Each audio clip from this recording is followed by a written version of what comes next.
Mr. Speaker, I rise today on behalf of the more than 124,000 of our neighbors in the 9th Congressional District who rely on Social Security each and every month. And I rise also, Mr. Speaker, because 26 years ago, when I first ran for Congress against an incumbent, I was fighting for Social Security because it was an issue in that election of '96. When you had choices,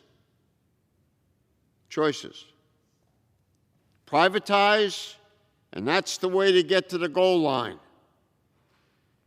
And senior housing, senior development, one after the other.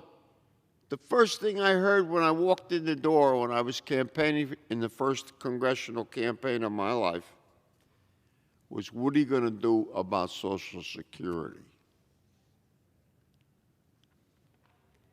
The number of 124,000 is growing in every state every single day. Not getting smaller. We have more of an older community in the United States of America. I'm proud to have been part of that community for a few years. We'll leave it at that.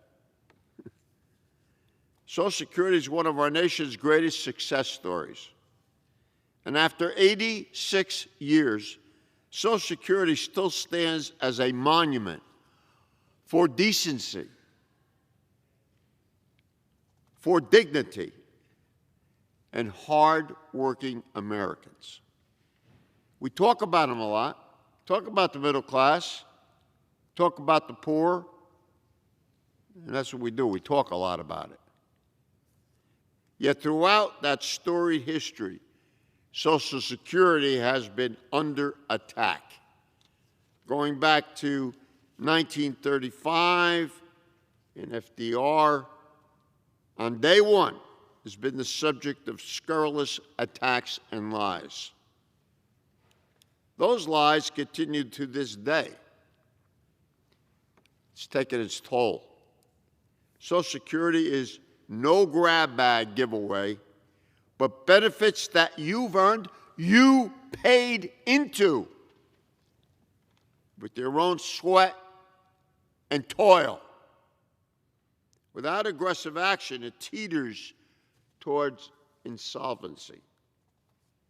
Congress has a sacred responsibility to protect Social Security for today's seniors and for tomorrow's. Their kids, their grandkids. So I'm proud to stand here with my very good friend, Representative John Larson, as a strong supporter of his Social Security 2100 Act. This historic bill will ensure the strength and solvency of Social Security for today's seniors. The Social Security 2100 Act provides fully paid-for benefit enhancements, not cuts in benefits. Oh, please notice who's advocating for those cuts. Not just seniors, those to be seniors and their kids and grandkids.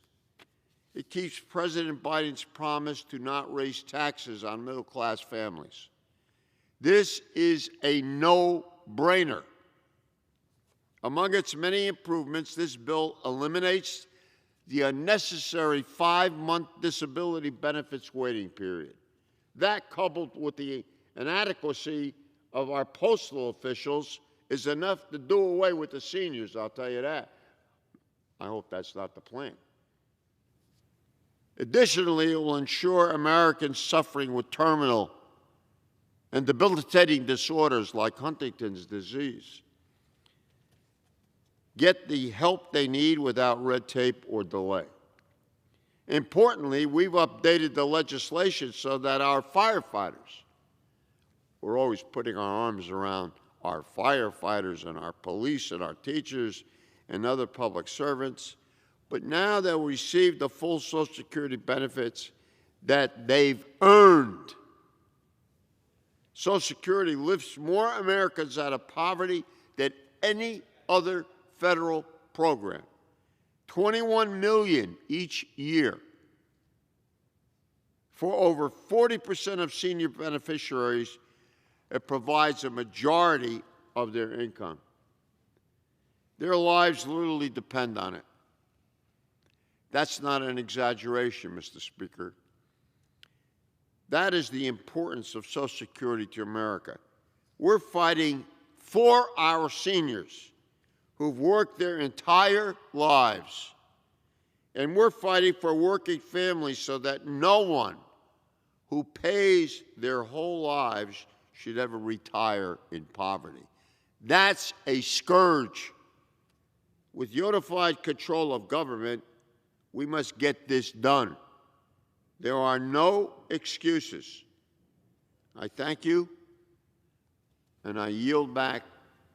And congratulations to the committee and its chairman to get us this far. I want to thank the gentleman for New Jersey for his unwavering support and dedication, not only to the firefighters and police and teachers across this country who will benefit from this legislation, but all Americans